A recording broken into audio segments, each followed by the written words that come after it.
Good afternoon and welcome to our webinar, the AI Readiness Audit for Law Firms. Are you losing billable hours without knowing it? My name is Shanza and I will be moderating our session today. We shall wait a few minutes before the actual presentation to give others time to join. In the meantime, I will go over the house rules. By the end of the webinar, we will be sharing a recording of this session within everyone within the next 48 hours and a downloadable link to the slides. At the end, we will carry out a Q&A session, so please go ahead and use the comment section. In the event that we're unable to answer all the questions, we will email the replies to you as soon as possible. Our panelist today is Laura Jeffords Greenberg. Laura is General Counsel and VP of Legal and Compliance at Worksome, where she is building an AI native legal and compliance function from the ground up. She focuses on redesigning how legal teams operate by embedding AI into infrastructure, governance, and strategic decision-making rather than retrofitting into legacy processes. Before we begin the presentation, I'd like to put a disclaimer out there. Any information shared today should not be used as legal or financial advice. The opinions are solely those of the presenter and do not necessarily reflect those of his or her employer or any other party.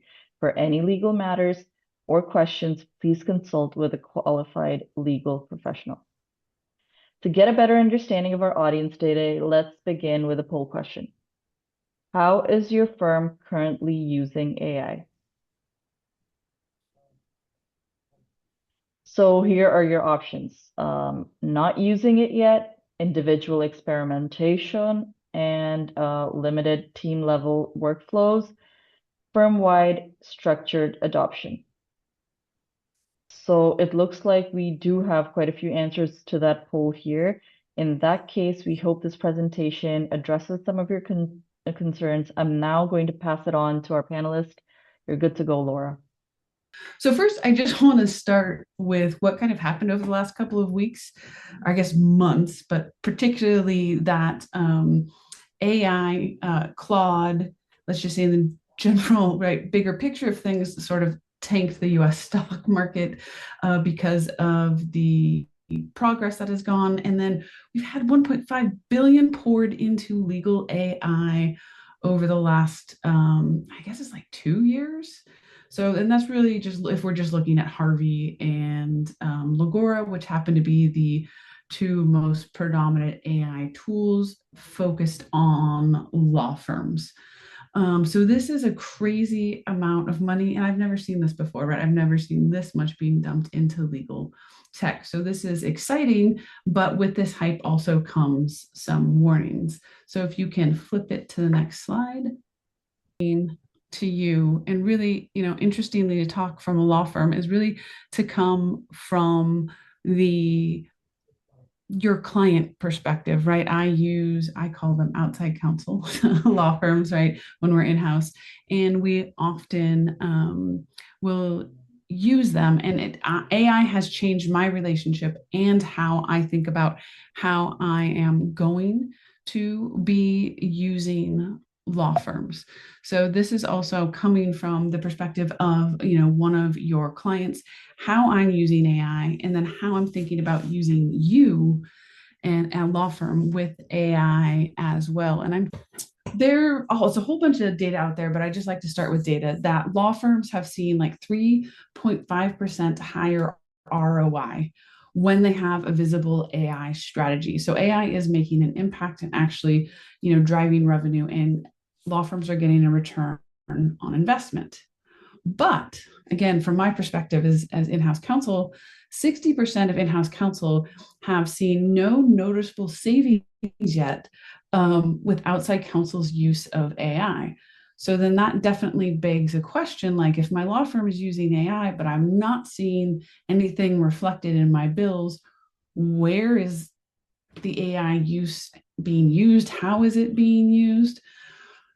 And part of this might go back to that 90% of the legal dollars are still going through the standard hourly rate arrangements. And I'm not going to advise you on how you should operate your business. You definitely do not want to take financial advice from me, but this is just something that we need to think about, that if you're using AI and it's changing how legal work is done, and your clients aren't seeing the impact, does that have to do with the actual overall fee structure, or is there something else that can be done? And so now, to go to this controversial, sort of slightly controversial statement, right?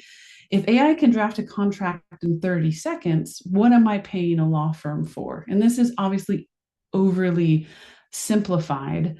But early on, I had this question, so Worksome is a contingent workforce management platform. You can hire independent contractors. We can hire individuals and employees in different locations.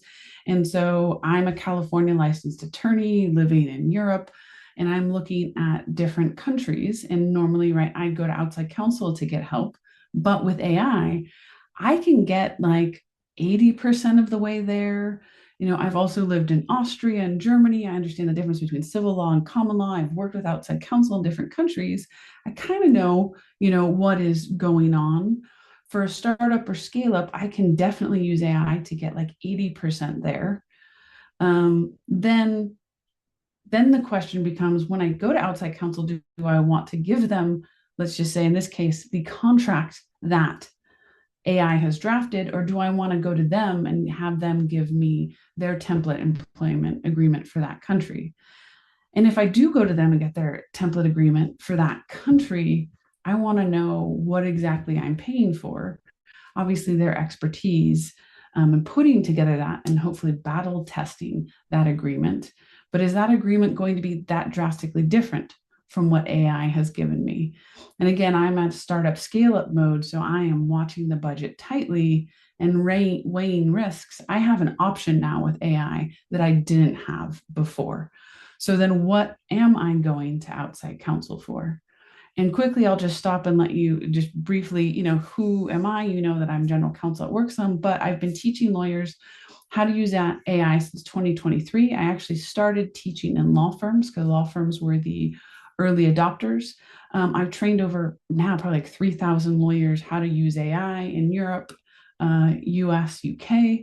And I talk about this, and I'm a top voice on LinkedIn, and I'm on a couple different boards with legal tech. So all of this, I'm telling you that so you understand where my background is coming from and how I'm looking at how law firms are using AI. So you can take it with a grain of salt if you want, but this is where I'm coming from and where some of your clients might also be coming from. So now, as in-house counsel, right, I can do first pass contract review and redlining. I can do regulatory research and horizon scanning. I can do policy drafting, iteration, routine employment law questions across jurisdiction, vendor agreement triage. I can do all sorts of things that I necessarily couldn't have done before, right? I might have been going to, let's say, LexisNexis or Westlaw, or going to outside counsel, Google, right, in some cases. Now I can do this, and I know that I need to verify everything. So I'm maybe going to have multiple AI tools going, looking at it, but I can just do so much more that I couldn't do before. So then what is the value of a law firm from my perspective, right? We've got litigation and disputes. I'm not going to court, right? I'm hiring someone to do that. High stakes negotiation. I am also going to hire outside counsel for that, right? Anything that is a big risk or high stakes, and I'm not an expert in that area, I'm hiring outside counsel. But in that, I also want like relationships and trust become much more important. And I don't want to have to like re-explain my business and how the platform works every time I work with outside counsel, or if they're giving me to an associate. Worksome is a little bit of a disruptor, so it doesn't fit a nice model. So we kind of have to explain to people how it works. I want to be able to go to outside counsel, have that relationship, so I know I can ping them a question. It won't cost that much, and they can get it back to me. So relationships and trust is even more important. Corporate transactions, mergers, acquisitions, complex, entity formation, definitely going to outside counsel for that. Creative legal strategy, if I need help there, if I need to know like what's market, what are they doing with some of their other clients, maybe legislation upcoming, what they're hearing if their firm is part of negotiations, let's say in the EU or maybe in DC, or if I just need to get an answer super quickly and I just need that expertise, right? That's where I'm going to go to law firms. So today, what we're going to try to look at is a framework to assess how AI could be impacting your billable hours across the firm, how you can maybe get visibility into hidden inefficiencies and risks, and give you a little bit of a roadmap, or at least I won't say roadmap, but like input into how you can have ROI-driven AI adoption. And again, I am not the person to go to for financial advice. But I just want to give you some things that you can think about and look at when you are looking at how are we using AI and how is that impacting our bottom line? Do we need to look at different models? Interestingly, just as a side note, I've talked to some people in law firms and they say, people are clamoring, let's say, for a subscription model or a monthly, like a monthly flat fee. That works in some instances. I have a friend that does employment law, and so they provide a flat fee monthly service for outside counsel services, and they have a list of what that includes. And then if they go over that, right, they then start to charge by the hour.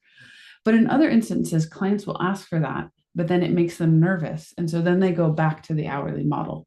So we kind of get stuck in this little circle here, where clients maybe don't want to get rid of the hourly fee model, but that is something to think about and even ask your clients about. So first I want to start with, if we're starting to look at AI tools now, say no to FOMO. Definitely in the beginning, I saw a lot of firms just like, we need this tool, we need to implement it now, we're falling behind, I need to keep up, we need to start cutting costs and cutting associates hours. And so people are just making decisions based on FOMO and fear, and that's never a great place to make decisions. Hopefully, we've moved past that and we're thinking about this. We're also not the first industry to face this, right? So I was trying to look at different industries, look even at digitalizing or using technology in medicine. And one of the interesting ones that I thought about was accounting, right? So the same thing, sort of legal and accounting services provide the same expertise and services, and we have to outsource it to someone because I can't do it myself. But then there was some disruption for basic level, right? TurboTax, QuickBooks, things like that. We're also having basic level disruption in legal. First, clients, I don't say normal people, people who do not have a license to practice law, are also using these tools. And I know from firsthand experience, I am getting from workers complaints that have been written with ChatGPT. So we're seeing individuals being able to help themselves to legal services through AI tools. And that's not great because that actually creates more work for me because it's usually not right. But then we're also seeing lawyers getting gains from legal AI tools as well. So how is this going to sort of play out in the accounting world, right? They pivoted more to advisory. They were looking at higher margins. I've talked to law firm partners about maybe we're going to have a subscription service for basic level and automated answers with AI and access to, let's say, our basic employment agreements. But then anything that is more complex or requires more input than just this sort of base level offering, you will then get specialists. And depending on what that is, that specialist is going to cost a lot of money. I think I saw an article, right? Some firms, partners are charging, 3,000 or pounds or dollars an hour, and he's saying, yeah, it's going to, for specialists in certain areas, that might even increase. So we can serve a certain percentage of our client base. Like, let's say me at a startup scale up where I just need some basic services, I get the subscription one. But then if something happens where I need a real specialist, and that's where the higher fees sort of kick in. Now, when we're looking, depending where you are in your journey, right, I said, don't start with FOMO, don't start with the problem, or don't start with the tool, start with the problem. Please start with the problem. What problem are you trying to solve? Because AI might not always be the answer. But so we really need to map out the workflows and your processes and find the constraints and then look at tools. And this is because AI is not a tool, it really is a systems transformation. And you have to have a lot of change management that also goes with that. And so when we're looking at how we can implement AI and automations, we need to look at efficiency gains. Is AI, if you're using it now, actually helping you with your bottlenecks, or is it speeding up something that doesn't need to be sped up? Right? AI should be helping you where you have problems, your pain points. And then do you have improvement loops? Do you have feedback? Or at this point, is it just experimentation? I definitely see some firms get stuck in this experimentation phase and they're not getting feedback and they're not sharing that information. And that's how the improvement loops help then have the revenue impact, because with improvement loops, you can also tie that into data and then see what's going on and then see how that's actually impacting your revenue. So you really need to look holistically at how AI is impacting the system to then understand that economic impact. And so one of the things that we've also seen is, that AI might actually be speeding up non-bottleneck areas. Well, how important is that area if you accelerate certain things, but then it keeps getting stuck at the same bottleneck, right? We need to look at that bottleneck and address that, because we need to look at it with an economic lens. And if we still have the same bottlenecks, why are we paying for these AI tools and automation if nothing is changing? I truly believe that AI changes, and it's changed how I work. And I'm sure if you're using it in your firm, it's probably changed how you've worked as well. So we're changing how we work. And if we don't do that, then we're not using AI efficiently. Some things just to think of, and this is working probably more with your IT team, but if you're on, your AI committee, you're interested in this, how are we using AI? Because there's definitely different approaches, especially the tools that are being selected are also approaching this differently, right? Are we using AI as middleware? So kind of connecting what we have and enhancing it. So we have less disruption and we're really trying to alleviate those pain points with AI.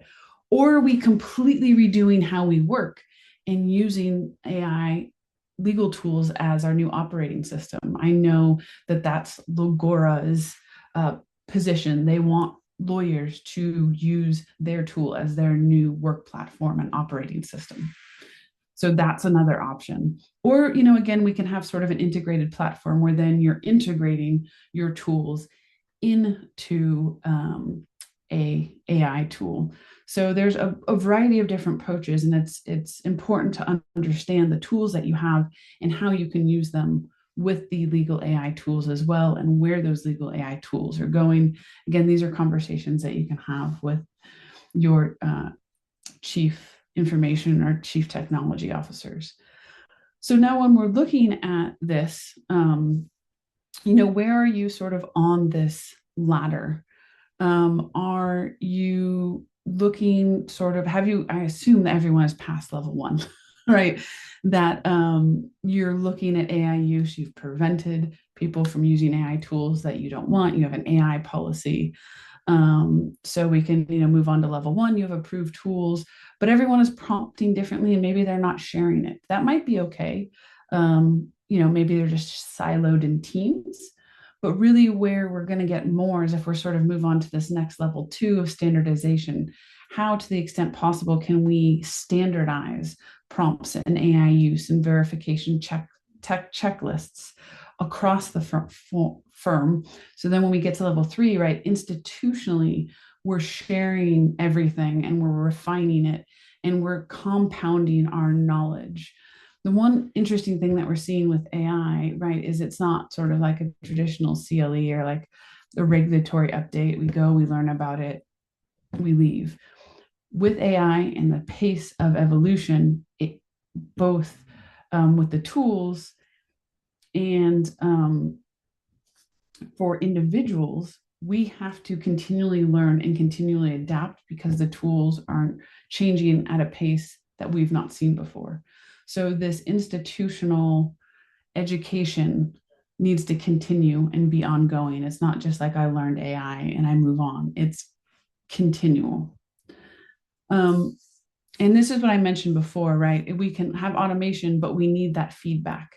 So we need to have loops where then we can develop the institutional capability rather than siloed individual experimentation. And so, law firms sometimes will have hackathons. They'll have, sharing and maybe an AI committee that's then disseminated. It really depends on your firm structure, right? How you want to move from individual experimentation to institutional capabilities. And I know I want to be also conscious of time. I always put too many slides in, but you will get the slide deck with additional slides. And we sort of had that snafu in the beginning.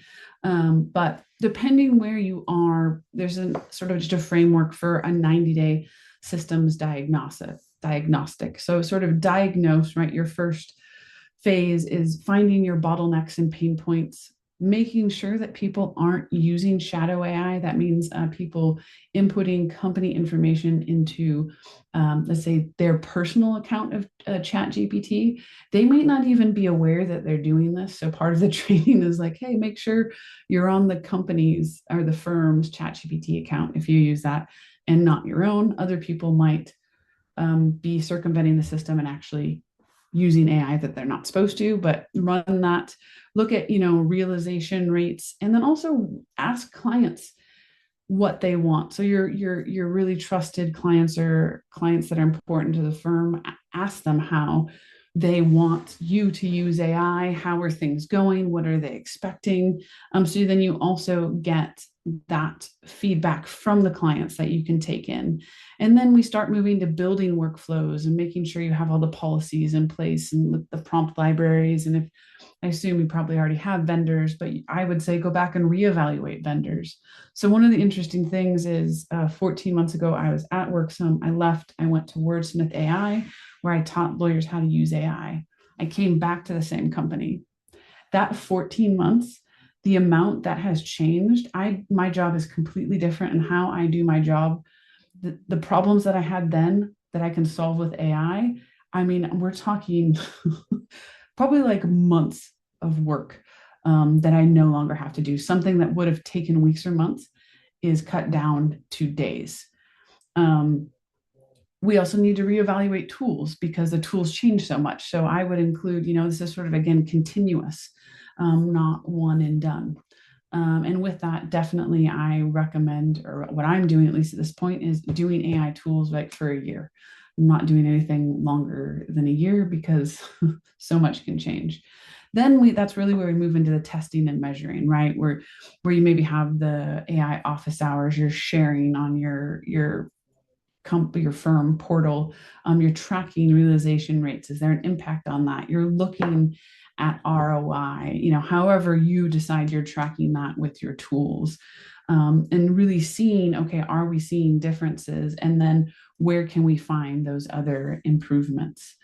And just some of the things that I wanted to point out as you're doing this and going on this journey, what we've really seen is that we've got like 10 to 15% of people, let's say in a firm or on a team, tend to be the champions, right? They love it. They're excited. Put them out in front of the firm, get them to teach their coworkers how they're using AI, really lean into them, let them, push them into leadership roles. That's great because they'll really get this movable middle, the bulk of people to go with them. Then we have sort of the grumpy people at the end that really aren't loving AI. And so you've got to figure out how you get all of these people together. So start on a common ground, leverage those champions, and figure out how we can bring those people who are resisting in. And usually that's where we're really talking about empathy, figuring out why they are resisting, and helping them, maybe with a peer or finding out what their pain point is and showing them how to use AI to bring them along. And why is this important? Because we are seeing this is not in months, is not scientific, but we are seeing with all teams, right? People are using AI and it's great, but there is going to be a dip where they're experimenting, they're learning, they're building out workflows. It takes time with AI. You have to put in the initial investment to build it out correctly to then get the exponential results. So you will see ROI, but expect to have this dip. Um, and we tell that to in-house teams too. Like you need to invest to put the workflows together to make sure that AI gives you that right output. So be aware of that. Um, and then we sort of come to, right, looking at where is your work sitting. And this is where we can start to look at how we're using AI with people, what type of work are we doing, and what different pricing models could we potentially be using. And here, this is how can you use AI to get a better return on investment. And it's very hard to say a blanket statement without understanding the economics of each firm and how they're approaching it. But we've got, kind of three different scenarios that you're generally seeing where, the junior hours are less or the clients are expecting them to be less. I don't want to pay for a junior to spend 10 hours on something when I know they can do it with AI in 2. But the partners' hours remain unchanged. Maybe the partners are not excited about adopting AI. We've seen that before, right? That's obviously going to be a problem, and you're going to have pressure from your clients. So then, if we move over to scenario 2, we are seeing that maybe partner supervision is dropping, and associates are able to handle more because of AI. They're using it, they've been trained on it, there's verification, the firm-wide processes are supporting it. Then the partners trust and are able to just look at things in a quicker way because of how you're using AI. So this is definitely a model where you have increased margins. And then what are you going to do with that partner's time? If they have less time supervising the associates, are they then going out and doing business development? We then have scenario 3, right, where maybe we're replacing junior work entirely. This is a bigger theoretical, philosophical question for the industry, but I have talked to partners that said, I don't want to deal with juniors. What I'm getting from AI is, good enough. I tweak it, and I don't also have to teach someone, right? Juniors are actually adding more work onto my plate, and I just don't want that right now. So then how do we handle that as a firm and our pyramid structure, right? What are we going to do there? So these are just some of the things to think about economically. How are you handling AI? What are the different levers that are going up and down with the work that's being done, AI doing the work, and also client expectations. So some things to think about. Again, from sort of my perspective, if I can do AI research in 5 minutes, why am I being billed for 3 hours? Something also like, what value, going back to juniors and associates, what value are they adding? If they're simply just reviewing AI output, a partner could also review AI output. So, if I see like an associate is doing a lot of work with AI, like what am I paying as a client? What am I paying them for? If we aren't seeing the savings, then where is that efficiency gain going? Maybe like maybe we're giving some time back to law firm lawyers so that they can spend a little bit more time with their family and increase their happiness. I don't know, but where are these efficiency gains going? And if we're speeding up drafting, and again, partners aren't changing how they work, have we actually improved anything? And then lastly, are you building those feedback loops? Are you just playing with AI? Because if you're just playing with it, right, you're not actually measuring and looking at the improvements to get that ROI. So these are just a quick overview of some things that you can look at, think about, and start to audit when you're implementing AI at your firm. And obviously, it's very individual. If you're interested in learning more, feel free to connect with me on LinkedIn. I also have a website newsletter where I share every week. It's a free newsletter about what I've learned or I thought about that week.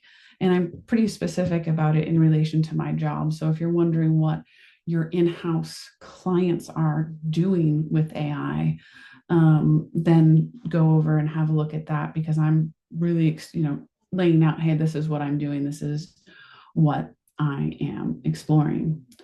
So now I think I will turn it back over to poll 2. And then while you're doing that, I also see that there's a question that I can answer as well. Okay. So here's the second poll, guys. Would you guys be interested in seeing how AI could simplify and elevate your legal experience? These are your choices. Yes, I'd love a quick demo. Maybe later, send me more info, or not right now. Take a few seconds. Perfect. And while you're doing that, I see a question that with AI tools processing, sorry, it's late at night here, processing sensitive legal data, what measures should firms take to ensure data privacy and security? That is a great question. And almost all of your legal AI tools will have an answer to that. If you're using what I call broad purpose tools, ChatGPT, Claude, Copilot, right? There's enterprise level agreements that you can enter in with the broad purpose tools, where that is taken care of. Most of the legal tools also, one, ensure that they never train on your data. So you're never exporting your client's data into any data sets that are being trained on. If they most legal AI tools are using Anthropic's, OpenAI's, Google's, they're using the large language models that are the broad purpose tools. When information is sent to those tools, they simply process it and they don't store it. And most of them will transmit the information encrypted. So it'll be encrypted in transmission. It will also be encrypted when it's at rest and being processed, and it's sent back. So the large language models that are processing it don't keep your information. And then your information will then sit with the legal AI tool. And there, then you need to look at the legal AI tool, to see if it's SOC 2 compliant, GDPR compliant, where they're storing their data, all those sort of standard vendor questions.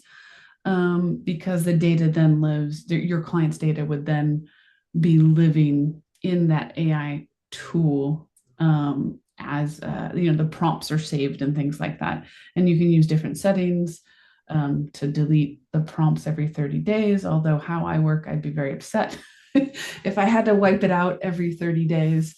So it just depends on your level of risk, I think, there, what tools you're using. But most of the legal AI tools have solved this problem, or again, enterprise level agreements with like Microsoft Copilot or ChatGPT or Claude deals with that.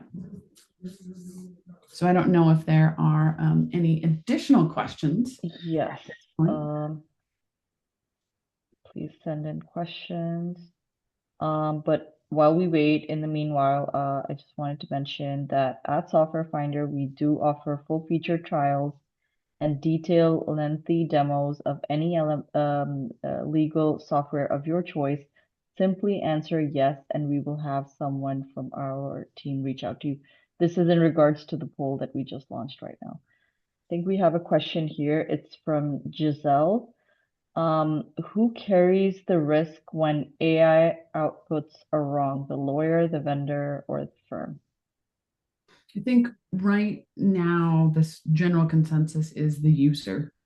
So almost every single AI has on there disclaimers somewhere in the product and also in the terms that AI can generate false results. And there's no way to prevent hallucinations 100% of the time. So if someone tells you that, they're lying or they just don't understand. I'll be more generous. They don't understand how AI works. AI will hallucinate. There are things that you can do to lessen the hallucination or the probability of there being a hallucination. But it's going to rely with the user to verify the information at the end. And so then that is where some lawyers run into problems with AI, because then they think that AI is going to create double the amount of work. right? Oh, well, now I'm going to have to verify all the answers, which means I'm going to have to read the whole entire agreement and then also read the AI output. And that's sort of been so, I mean, I think that has been solved. Most AI now has citations, especially legal AI tools. So, for example, because I worked at Wordsmith, that's the tool that I know the best. Um, it will give you answers, and then there's a little citation. I click the citation and it pops open the agreement. And I can actually then go to that exact clause, read that exact clause, and make sure that the AI has gotten that correct. So it rests, the liability is going to rest with the user if you are using an AI tool and it gives you incorrect information. I don't think, I mean, I could be wrong, and I don't know if we've had court cases yet about this specifically in the legal context. Um, I don't think it would be successful if I tried to, sue the AI provider um, for getting something wrong. Hopefully that answers the question. Okay, okay, great. We have another question here. It's from Chantel. She asks, if a firm wants 80% adoption within 6 months, what must leadership do differently? That's a great target. Um, I think the biggest problem that we're going to have here is change management and mindset. I guess change management, you've got change management, mindset, and then billing. So the biggest differentiator between in-house and law firms when using AI is I have a huge incentive as an in-house attorney to make my job faster and better. And I can look at risk and say, you know what, 80% is good enough over here. It doesn't need to be, 100%. And so AI is really great. I'm pressured by the sales team, by everyone to get more done faster. So AI is helping me.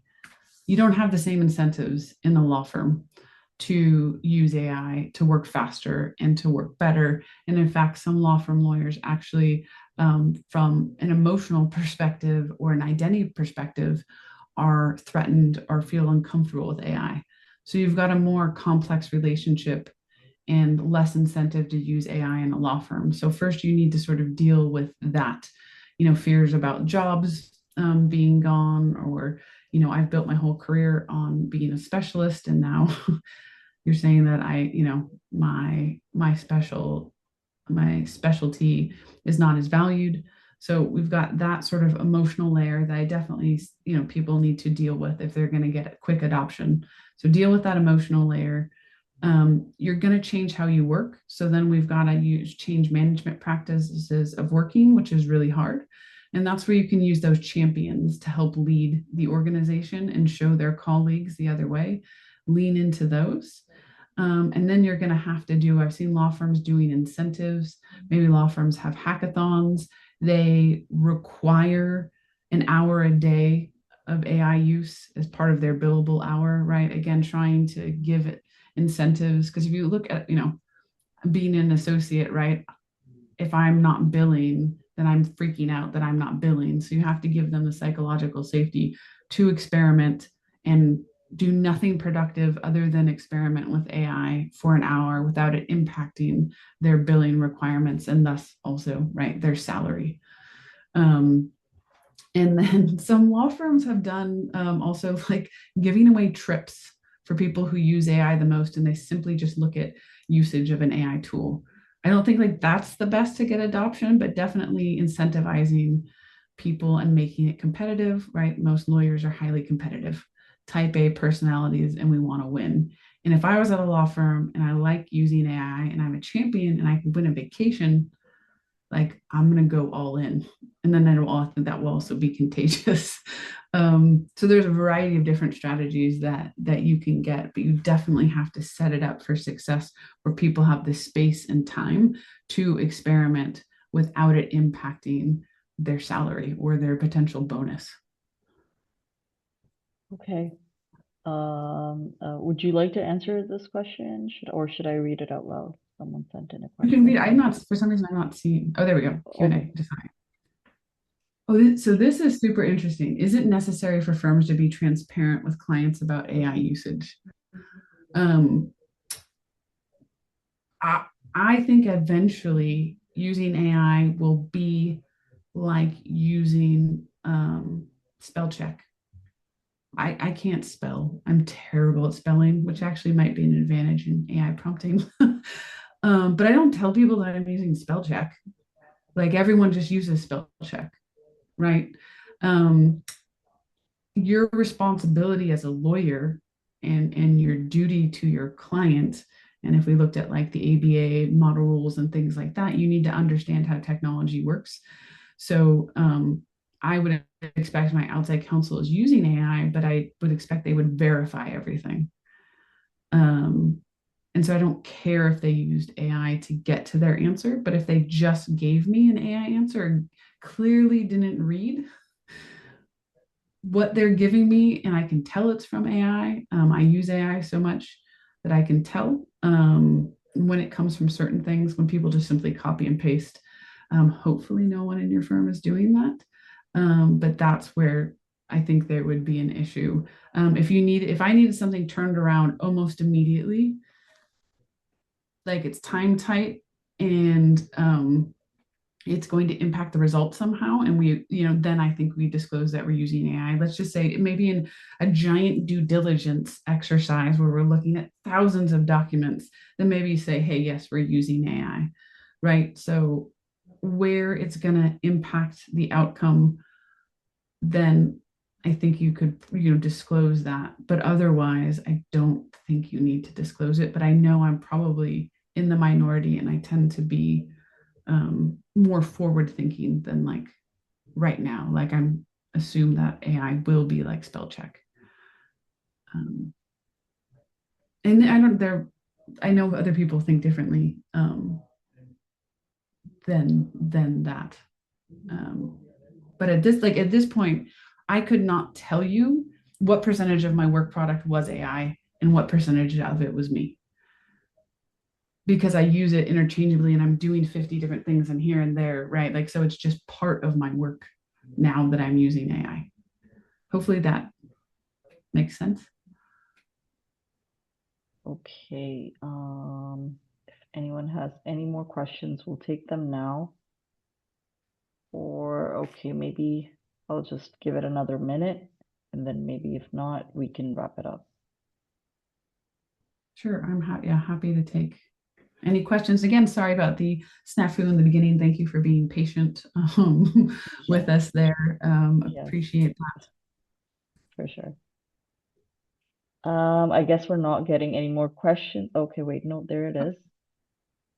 This is super. How is AI being incorporated into legal case research with Westlaw and LexisNexis? So I can go like really deep and nerdy on this one because I've talked to law librarians.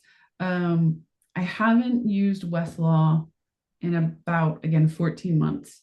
But when I was using AI Westlaw about 14 months ago, I had built out a US EOR employee handbook for all 50 states. Tried to have ChatGPT help me with that exercise. At that point, AI was not good enough. And I found out and actually gave feedback back to Thomson Reuters that I exported, it's like the 500-page multi-state review. I exported that from Thomson Reuters and uploaded into ChatGPT. And because what they do is for each state, they send it to a different law firm, and each law firm will send back the answers to the same questions, but in different formats. So AI, and it was in a PDF, and AI has a problem both reading PDFs and then having the information not be in sort of a standard format. So AI actually could not help me with the resources and the way that the data was displayed from Thomson Reuters. And I had then spent months creating, this whole employee handbook. And then I went and asked AI a couple of questions that I intimately knew that Thomson Reuters had in this 500-page PDF. And the AI couldn't find those answers either. So at that point, the way that they had things structured, their AI just couldn't find that information. I assume, like everything, it's gotten better, but we still have, I think there's we're getting there's a tremendous number of cases where lawyers have cited to fake case law.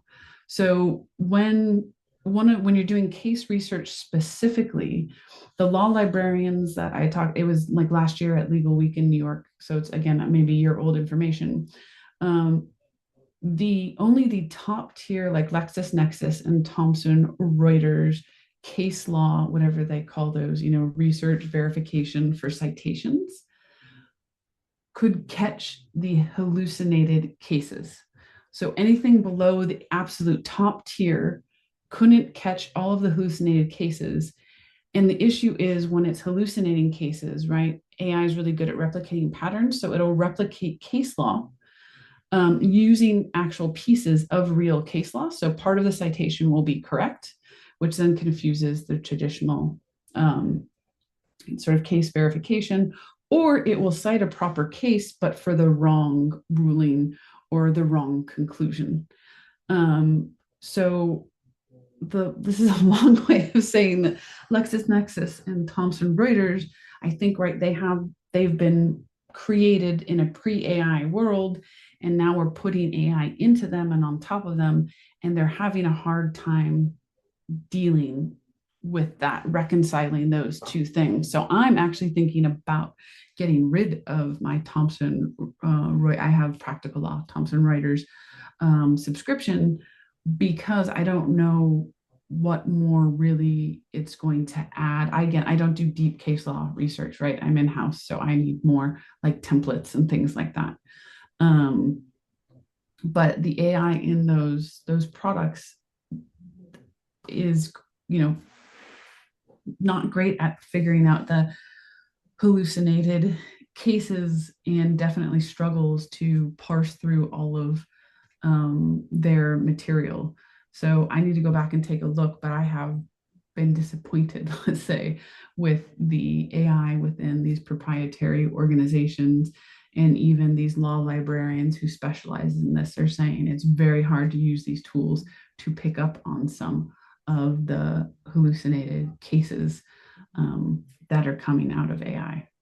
So it's definitely something to pay attention to and um, if you're using AI for case law research anyway, you have to be extremely careful and diligent and verify everything. Okay, great. Thank you so much, Laura. I think that's all the time we have today for questions. Once again, thank you, Laura, for sharing such valuable insights with us today.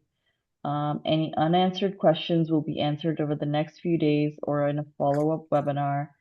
And with that, we have reached the end of our webinar today. I would like to thank our speaker and the audience for attending the webinar.